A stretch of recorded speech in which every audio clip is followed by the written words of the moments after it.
tous les jours avec des situations, par la discussion, par le rapport de force, quotidiennement, petite, moyenne, grande quelquefois. Et en fait, on voit qu'il y a tout un pan de la population française, des travailleurs français, qui a une vision erronée de la CGT qui est totalement fausse.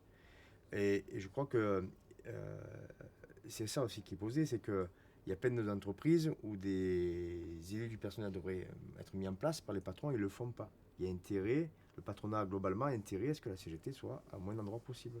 Comme ça laisse le loisir aux médias de présenter la CGT comme elle le veut. Et les médias, je rappelle un chiffre, 90% des médias appartiennent à 9 milliardaires dans ce pays. Tout à l'heure, j'ai commencé en disant on ne fait jamais rien pour rien.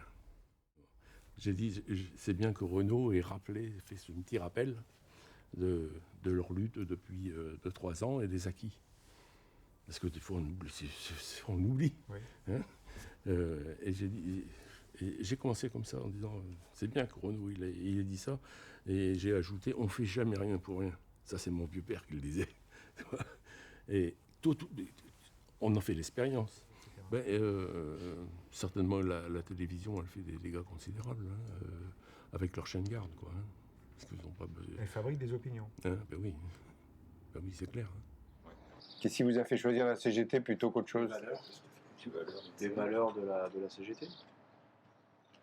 La défense des acquis, la défense des salariés, la conquête de nouveaux acquis et le combat dans la réalité du travail d'aujourd'hui qu'on peut avoir dans différentes actions. Que les autres syndicats, ils sont quand même pas sur les mêmes valeurs que nous et les mêmes ambitions, les mêmes objectifs. Enfin, il n'y a qu'à voir ce qu'ils ont signé dans les différentes années précédentes. Enfin, pour moi, la CGT ne se trompe pas de combat. Je comprends même pas comment les salariés ne peuvent pas adhérer à ce qu'on défend. Mais je sais pas, il y a peut-être une question d'état d'esprit, de mentalité. Les gens sont peut-être plus individualistes, donc ça leur convient pas forcément les valeurs qu'on défend. Mais enfin, moi je sais pas, quand je vois qu'ils ont signé des choses, quand je vois la CFDT qui s'associe au MEDEF pour dire qu'il faut voter Macron, je sais pas, je comprends pas que les salariés ça les choque pas. Qu'il faut passer par le régime de retraite à points, qu'on oublie le régime par solidarité, enfin, toutes ces choses-là, je comprends pas que les salariés, ça leur fasse pas tilt, quoi. Après, c'est surtout le monde du travail qui a changé, le monde du salariat. Voilà, enfin, on exploite de plus en plus des gens, on fait faire un peu partout, et notre entreprise change, elle devient de plus en plus donneur d'ordre. Voilà, les salariés, le monde du salariat a changé. Enfin. Mais les gens, j'ai l'impression que les gens sont résignés, veulent plus se battre, quoi, pour leurs acquis ou leurs conquis. Aussi, nous, la CGT, on est quand même historiquement sur les grosses boîtes, quoi. Donc, s'implanter dans les petites structures, on voit bien que c'est compliqué. Il y a aussi la RH qui peut être à la CFDT, etc., etc. On le voit dans certaines boîtes en proximité. Surtout pas la CGT, c'est des fous furieux, enfin on l'entend encore, hein. On l'entend encore, même dans nos entreprises, hein. On organise des stages, on a des jeunes qui viennent nous voir. La direction m'a dit que c'était mieux que je ne vienne pas parce que c'est la CGT qui l'organise. Il y a quand même toujours une peur de la CGT à certains endroits. Et qu'est-ce qu'il faut faire pour continuer à faire ce qu'on fait? C'est informer, c'est échanger, c'est débattre. On a un gouvernement aujourd'hui, la CFDT est avec. Demain, on change de gouvernement, la CFDT sera toujours avec. Elle ira toujours dans la mouvance, quoi. On fait qu'on ne lâche rien, on n'a pas à rougir, voilà, peut-être un peu plus positiver certaines choses qu'on fait, peut-être on positive pas assez, et voilà, enfin cette résignation qui est un peu générale, elle nous peine un peu aussi, enfin on a du mal un peu à trouver quelques failles à cette résignation pour faire rebondir, hein, il y a dans l'actualité du jour, mais... La CGT toute seule ne peut pas gagner des victoires, faut le rapport de force qui est avec. Mais quand je vois les gens comme vous là qui militaient, qui bossaient à fond pour ce syndicat et que personne ne voit, on ne sait pas le montrer, quoi. On sait pas communiquer sur ce qu'on fait au quotidien pour les salariés. Et on n'est pas aidé par les médias non plus. Enfin, je pense qu'on a vraiment, on souffre de ça aussi au niveau des médias externes, les grands médias. On est complètement transparent. C'est-à-dire qu'on arrive à faire des actions où on rassemble 50 000 personnes à Paris, pas une ligne dans le journal, pas un mot dans les médias. C'est quand même dramatique, quoi. Et nos petites victoires, c'est ça qu'on a du mal à valoriser. C'est nos petites victoires que, côté nous, Hydro, on a eu des victoires sur des négociations. Et c'est ça qu'on a du mal à valoriser par rapport aux agents. Et je vois que côté Hydro, on fait pas mal d'AG et porter ce message, même si des fois c'est pas sur papier, les gens le voient, ils le reçoivent le message quand même. Et c'est comme ça qu'on arrive à conserver un militantisme et aussi à syndiquer des jeunes en voyant le boulot qui est fait côté CGT. Parce que je vois les anciens, ils ont fait un boulot énorme à se déplacer, à aller voir les agents. Là, on essaye de porter nos avancées, le message aux agents. Dernière élection IRP, on a fait un cahier avec toutes les questions d'épée portées par la CGT. Des agents, ils l'ont feuilleté, ils nous ont posé des questions, ils se sont aperçus qu'il y avait un boulot qui avait été fait depuis des années, on avait tout listé.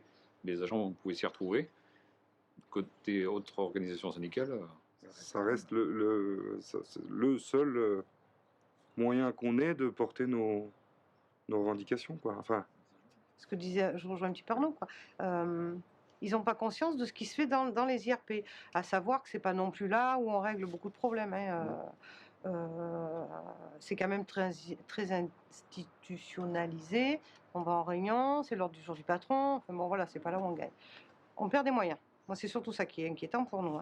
Après, par rapport à la CGT, alors si on parle un peu plus d'entreprise, je parle moins sur en général, là où il y a du boulot qui est fait, là où il y a du travail syndical, ça paye. Ça paye. Si on prend sur notre syndicat, on a à peu près 30% de syndiqués CGT. Aux élections, on fait 60, 69, 70%. Donc ça veut dire qu'il y a toute une population qui croit, enfin qui vote au moins pour la CGT, parce que quand on en discute, ouais, mais s'il y a un problème, c'est vous qu'on vient voir. On se rend compte, ce matin encore, le seul syndicat qui appelle. Alors, ce qui est dommage, c'est qu'on est appelé quand ça ne va pas. Mais voilà, quoi, je crois qu'il y a du travail à faire pour cette population qui vote CGT, mais qui ne fait pas le pas de la syndicalisation, de l'engagement, peut-être derrière, on depuis militant, etc. Là, il y a du boulot à faire. Une négociation avec les employeurs, s'il n'y a pas un rapport de force derrière qui est organisé avec les salariés, on n'aboutit jamais. C'est-à-dire que nous, on peut se rouler par terre devant le patron en disant on veut ça, voilà, ça ne sert à rien. Ce qu'il faut, c'est absolument qu'il y ait des salariés qui soient mobilisés derrière pour porter nos revendications. C'est le fondement même du syndicalisme. Et vous avez entendu l'argument comme quoi la concurrence, en fait, ça va être comme la téléphonie, c'est souhaitable que ça passe au privé parce que ça permettra de baisser les prix. Et vous en pensez quoi? Oui, mais bien sûr qu'on l'entend. Enfin, ça fait longtemps qu'on l'entend. Oui, c'est une vraie question. Et on a le même problème en local parce que si tu le fais trop tôt, tu fais le jeu de la... Enfin, tu annonces des choses, parce que ça fait peur quand même. Enfin, le but, c'est d'annoncer quelque chose encore de très négatif. Donc, alors non seulement on peut faire peur, et puis on se l'a entendu dire, ah, putain, la CGT, attends, c'est bon, à part nous apporter des mauvaises nouvelles. Non. Ouais, je l'ai eu ça. Tu es anxiogène, Béatrice. Mais ou on l'annonce trop tôt, ou on nous reproche effectivement de dire bah oui, mais c'est fait maintenant. C'est bien facile de communiquer, c'est fait. Il va y avoir un petit combat, très peu. Non, enfin, tu lis dans le marque café ou quoi? Non, je ne crois pas. Enfin, parce qu'on va construire. Enfin, on va essayer d'aller un peu plus loin que ça quand même, non? C'est-à-dire? Dans l'information, dans la lutte, dans la construction d'aller contre de ce projet. On se voudrait être, enfin, j'adorerais qu'on soit un syndicat de conquête sociale, de conquête de nouveaux droits, mais aujourd'hui, on fait sauf qui peut, quoi. Donc effectivement, les nouvelles, sont rarement très enthousiasmantes. Manque de bol, on est obligé de les amener, même si c'est anxiogène, même si ça fait pas plaisir. Et même si on a tendance à préparer le terrain, c'est un peu ce qu'on se disait dans la voiture ce matin, justement. Aujourd'hui, on informe les gens, on a l'impression de préparer le terrain pour les employeurs, quoi. C'est-à-dire que là, ils se sont fait à l'idée, c'est bon, on peut passer comme on veut. Je comprends pas que les gens ne se rendent pas compte. Ça va mal, quoi. Enfin, qu'on est en train de copier le système américain où tu marches ou tu crèves, quoi. Où tu as du fric et tu te soignes et tu te déplaces, etc. Où tu n'as plus de fric, et tu crèves la gueule ouverte, quoi. Fabrique des pauvres. Mais tout ça, nous endormant, avec le reste à charge zéro, enfin, on pourrait débattre. C'est très poétique. Quelle société on veut pour demain? C'est encore du constat, effectivement. Mais il faut continuer à parler avec... Enfin, moi, je pense qu'on a un vrai devoir là-dessus, quoi. Nous, on le voit, la plupart des embauches qui arrivent, c'est NJ, au national. D'accord. La plupart des embauches, c'est NJ. Il y a moins de recrutement externe que de recrutement chez NJ, en fait. Ah oui. Donc on voit très bien qu'ils sont en train de vider tous ceux qui sont au statut de chez Engie. Là. Ils sont en train d'éclater le groupe, quoi. Mais bon. C'est restructuration sur restructuration. Ouais. C'est-à-dire que les gens, ils sont avec nous, mais par procuration, voilà, on a eu un piquet de grève qui a duré 2 semaines. Chez nous, on a bloqué la boîte pendant 2 semaines, jour et nuit. Et les gens passaient, ils mettaient dans la canette de grève, mais ils n'avaient pas envie de s'afficher. C'est-à-dire qu'ils préfèrent mettre de l'argent dans la caisse de grève plutôt que de s'afficher devant leur chaîne de service avec nous. Quoi. Ils n'ont rien à foutre. Oui, ça vient pas mal. Verte et tout ça. Eux, ce qu'ils veulent, c'est détruire le modèle EDF GDF. Et qui va être financé par pour justement tout éclater et tout amener sur des boîtes privées. Et bon, quand on voit après, moi je sais pas, un des premiers chantiers pour eux de vente, je me demande si ça n'a pas été les autoroutes. On regarde maintenant les autoroutes, on paye les travaux avec nos impôts et on paye le péage. Et l'argent ne va même pas dans les hôpitaux, des choses comme ça. Il va directement dans une entreprise privée. Voilà. Donc en fait, on paye des entreprises privées. Nous, en plus, entre-temps, entre les dernières élections et maintenant, ils nous ont fusionné avec la centrale du Havre. Donc en fait, on est dans le futur, on sera un même CSE entre Cordemais et Le Havre, qui est à 400 km. Donc ça va encore faciliter les choses. Les militants seront toujours rendus à Paris parce qu'ils vont faire toutes les réunions avec les tauliers là-bas. Loin des yeux, loin du cœur. Le CSE est revenu en fait aux années 50. 50 avant, ou même avant, juste avant la guerre. Donc finalement, on reviendra juste avant la première guerre, quand il n'y aura pas d'OS. La prochaine étape, c'est supprimer les congés payés, par exemple. C'est ça. Par exemple. On n'est pas à la CGT pour avoir une assurance, on est à la CGT parce qu'on croit à des idées et qu'on a envie d'être ensemble et de porter des choses ensemble. C'est là que les gens ne comprennent pas à quoi sert un syndicat finalement. Le syndicat, c'est le fait d'être ensemble et d'aller porter des valeurs communes et d'aller gagner quelque chose ensemble. Aujourd'hui, ce qui manque, c'est sûr, c'est des victoires. Et l'État, l'État, le gouvernement et les patrons, aujourd'hui, ils sont avec des rouleaux compresseurs et ils y vont. Et comme il n'y a personne en face, parce que les syndicats sont ce qu'ils sont, il y a très peu de gens qui croient qu'on peut inverser la tendance. Donc à 10 ou à 100, c'est pas la même chose. Et maintenant, à chaque fois qu'on vient chez vous pour faire une demande de votre part, boum, vous payez. Vous payez. En 6 mois, lorsqu'on a fait les premières privatisations, puisque maintenant Enedis, c'est une filiale, RTE, c'est une filiale, depuis le début, en 6 mois, ils se sont fait 5 millions d'euros de bénéfices. Parce que c'est vous qui payez. C'est les gens qui payent. À chaque déplacement, boum, tu changes un compteur, 25 €. Tu changes le tableau, t'en as pour 80, 100 €. Tu vois, imagine. La CGT a décidé de défendre les services publics. Les services publics, il y a nous, l'énergie, c'est un droit élémentaire à la vie. Il y a l'éducation, il y a la santé, donc plutôt public, les pompiers, tout ce qu'on peut imaginer derrière. Tout ça s'est remis en cause pour des questions budgétaires d'austérité, où l'humain n'a plus sa place. C'est les tableaux Excel qui gèrent les choses, et l'humain on s'en fout. Il y a des femmes qui perdent leur bébé parce que les maternités ferment, ils s'en foutent. Parce qu'il y a des gens qui meurent d'urgence parce qu'ils perdent leur sang, ils s'en foutent. Et on est en train de plus en plus d'avoir des cas comme ça, qui font la une des médias, mais ne prend pas très longtemps, et on commence à toucher autour de nous. Quoi, c'est un retour au 19e siècle? Oui, on est capable de laisser des gens dans le noir pendant 48 heures. Et ça choque personne, ni des élus, ni des gens de nos entreprises qui ont connu autre chose.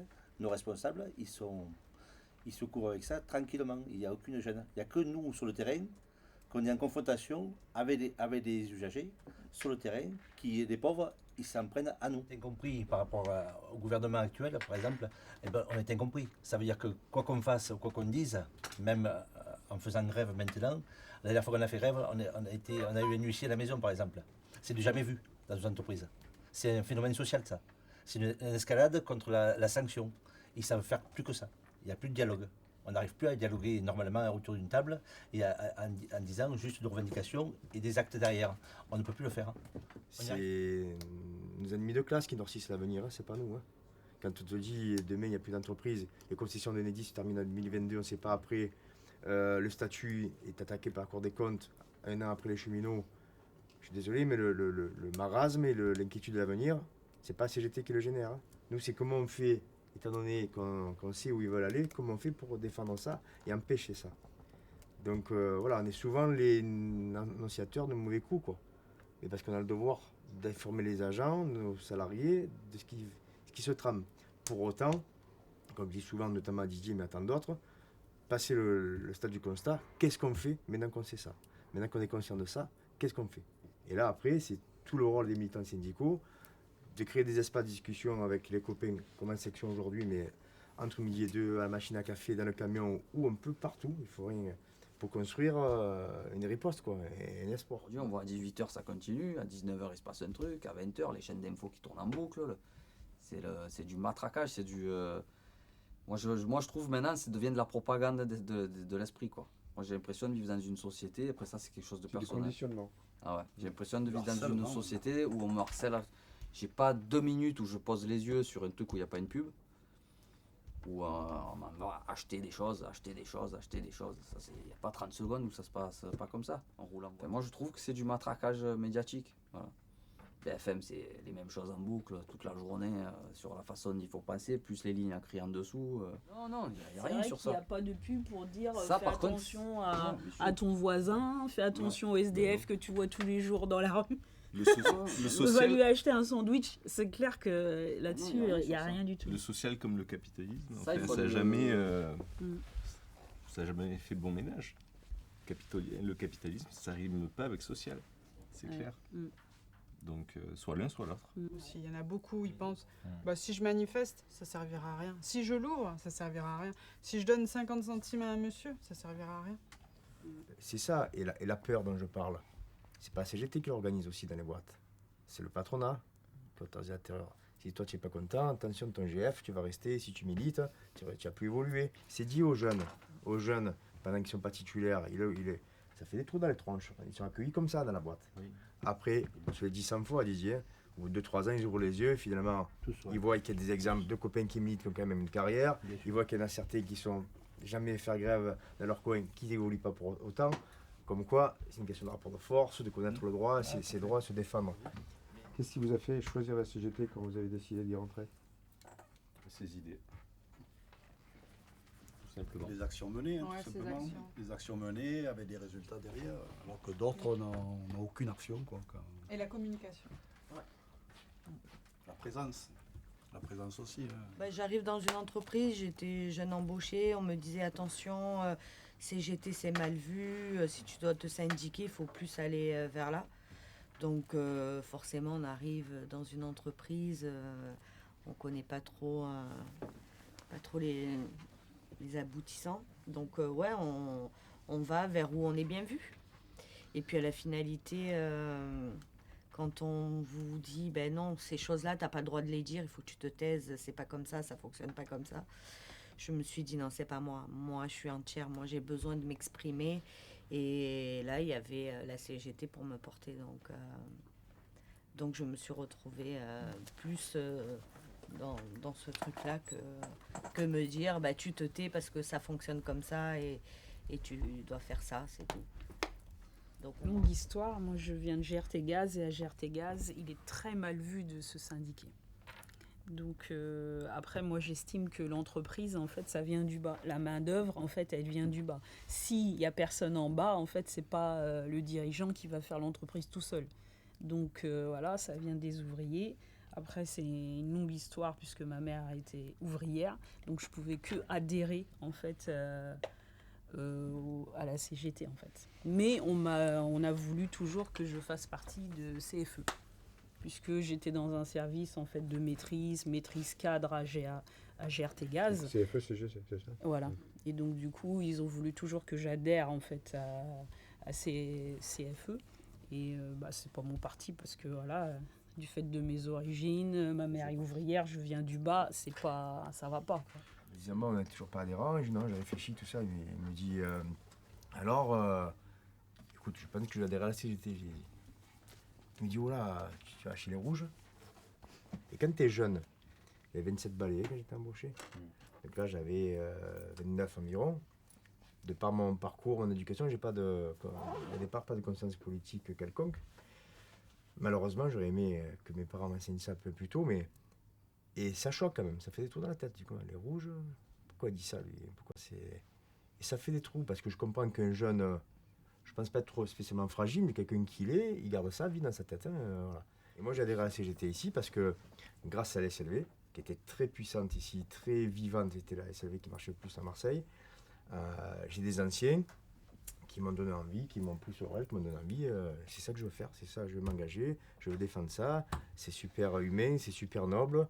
Heureusement qu'il y a des structures comme ça qui existent, et c'est les camarades, la CGT était majoritaire à la SLV déjà, la section locale de vie, et c'est par ce biais-là que j'ai adhéré à la CGT. En quoi le fait que la CGT, ces dernières années, a reculé de 3-4% des élections, ça a amélioré votre sort. Parce que si la CGT recule, ça veut dire que d'autres syndicats progressent. Là, c'est mathématique. En quoi la progression des autres syndicats, FO, CFDT pour ne pas les nommer, qui sont les deux premiers à la branche commerce, c'est à feu, ils montent. ont changé votre quotidien. Votre quotidien se dégrade toujours. Ah oui, ça se dégrade comme jamais. Les primes auxquelles on a droit, on ne les a plus. Toujours plus, les doubles casquettes, machin ici là. Donc posez-vous la bonne question aussi. Ça veut dire qu'il y a bien un lien indirect, comme eux, non, entre, et j'ai envie de le dire même, cocorico, le seul vote qui interroge et qui inquiète les employeurs, c'est le vote CGT. Quand la CGT progresse, il recule, il faut attention. Quand la CGT recule aux élections, ça veut dire tu as le champ libre, tu as le boulevard, tu peux y aller. C'est ce qu'on va apporter à la société aujourd'hui, demain, ce qu'on a fait hier, l'exprimer. L'histoire, quoi. L'histoire de la CGT. C'est vrai que quand on connaît rien que l'histoire de la CGT, déjà, je serais curieux de savoir combien de Français connaissent l'histoire de la CGT. Les gens ne connaissent savoir ce que la CGT a apporté. Alors parlez juste tout simplement, on parlait du présent, à l'heure actuelle, qui vous voyez dans vos services? Qui vous voyez en représentant du personnel dans vos services? Quelle couleur ils ont, ceux que vous voyez dans vos services? Et on n'a pas, là-dessus, on n'a pas comment dire, à blanchir, puisque on est les seuls présents. Donc, dans tous les cas, ça se revoit aux élections.